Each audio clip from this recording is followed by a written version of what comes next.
Now, the White House has published a list of the new tariffs for imports from about 70 countries that haven't yet reached a trade deal with the United States.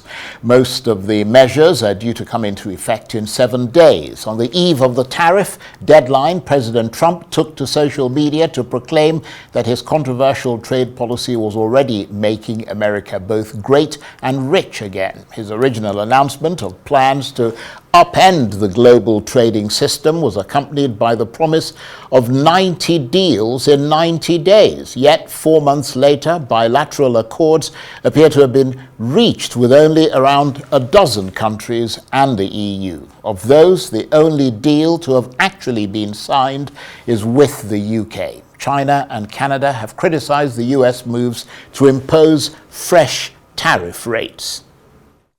Well, they have to pay a fair rate. That's all. It's very simple. They have been charging very, very high tariffs to our farmers, some over 200%, and they've been treating our farmers very badly. They've been treating our country very badly for years.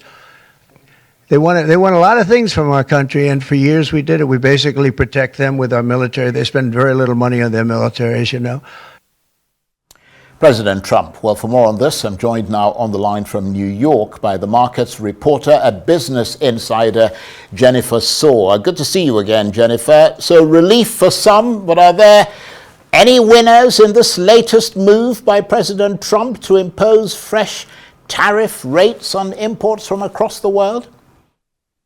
I wouldn't say that there are, outright winners, from the U.S. imposing all these tariffs on, these countries like you mentioned. That being said, there have been some small wins for, certain nations where the tariff rate was unexpectedly lowered by the executive order that Trump signed last night. So Cambodia, Malaysia, Bangladesh, for instance, those are some of the nations that are now facing a slightly lower tariff rate than what they were or what was understood, prior to the executive order. But, that being said, tariffs are tariffs. They raise prices for companies. That gets trickled down to consumers. That can raise inflation. It lowers economic growth for both nations involved. So no clear outright winners. But, there have been some countries that have seen a slightly improved outlook after this executive order. And in terms of the losers, I mean, Canada and Switzerland would have to be near the top of the list, wouldn't they? I understand quite a few of Canada's exports to the US are going to face 35%, and Switzerland is facing even higher taxes of 39%. Yeah, that's exactly right. If you were to look at the tariff situations in terms of top losers, top winners, those are the countries that have seen the biggest loss, from this new, revised tariff list, let's say. Switzerland, for instance, originally thought to face a 31% tariff. Now that's been increased to 39%. Canada, like you said, they also saw a 10 percentage point increase from 25% to 35%.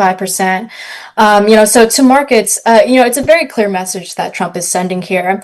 Basically he, is using these tariffs as a way to apply more pressure, perhaps on certain countries where trade negotiations have not made as much progress as he would have wanted to by now, and really applying pressure on them to bring something forward on the negotiating table, and perhaps to make concessions to the U.S. for what he has seen as a very unfair trade relationship that's gone on for years now. And of course, India also facing higher tariffs of 25% over its refusal to open up its farm and dairy sector, and extra penalties over its deals with Russia. I wonder if there's a political element there as well. Yeah, there are definitely political elements, to that. India is very unique. Like you said, part of the tariffs is due to India not wanting to open up its dairy industry, despite pressure from the U.S. to do so. But part of it is also because, one of the really big items on Trump's agenda is to broker, a ceasefire or a peace deal between Russia and Ukraine. So it's not unsurprising that he's using economic pressure as a means to do that, not only in terms of sanctions on Russia, but also on pressure in terms of tariffs on Russia's top trading partners. And India, is definitely one of Russia's top trading partners. They've been a huge consumer of Russian energy since the invasion of Ukraine Ukraine in 2022.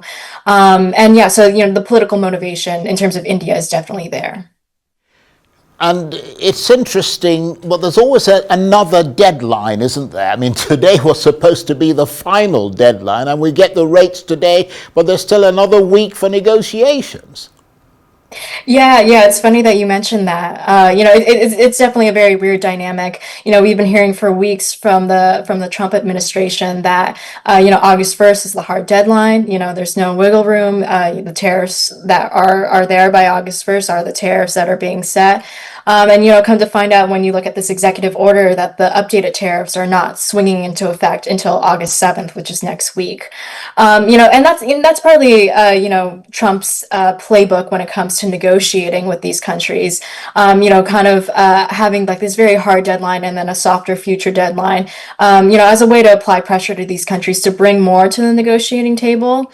He also mentioned when speaking to NBC on Thursday that even though these are other countries, it's too late for them to avoid higher tariffs. That he's still leaving the door open to future trade negotiations. That if a country wants to come forward with a trade deal in the coming weeks, that he would be open to that, and that could be a path forward between the U.S. and these other countries. So even though that these are the tariffs that he kind of like signed in last night, it's definitely not the end of the story. I don't expect that these are going to be the final tariff rates for many of the countries on the list. We're probably going to see more news of trade deals or framework trade agreements kind of trickle through in the coming weeks, and markets will be very tuned into that too. But I mean, would it be fair to say that overall, the vast amount of uncertainty about what this tariff regime would look like has now gone, and that rather helps businesses around the world? To be honest, I'm not sure if I would say that. There is still a lot of uncertainty hanging around these tariffs because, like I said, the door isn't closed to trade negotiations. So, we could see, for instance, trade deal being struck with, Cambodia in the coming weeks and that tariff rate being lowered. There's, the whole plethora of kind of possibilities that we could go, that could go on from here. So trade door or, the door to trade agreements in the future is still open. There's still a lot of uncertainty too hanging around the U.S.-China trade deal and how negotiations for that are going. That's operating on its own separate deadline of August 12th, which is the date that there needs to be an agreement. Otherwise, these higher tariffs will swing into effect.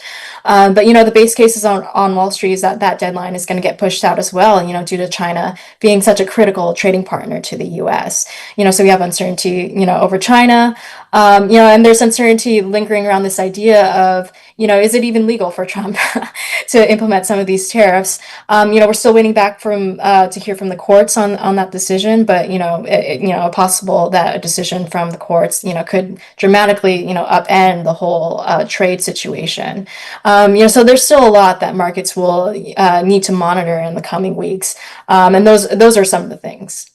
Yeah, that's an important point you make about the legal issue that's still hanging over all of this. And when the principle of these tariffs was first outlined, I mean, most economists said that this was basically bad news for businesses and consumers and for growth.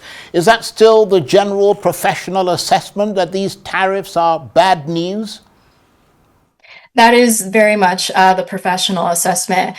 Tariffs are tariffs. Regardless of the fact that they're better than what we thought that they were going to be on Liberation Day. They're still, imposing a huge cost on these companies that are importing goods to the U.S.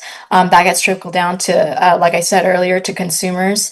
That can raise inflation. And, as a result of inhibiting trade, it also lowers economic growth for both nations. So tariffs definitely they're definitely not a positive for any countries involved. So the economic impact of that is something that markets are keeping a very close eye on. And we saw that on Friday morning in the U.S. when you saw this really sharp drawdown in stocks.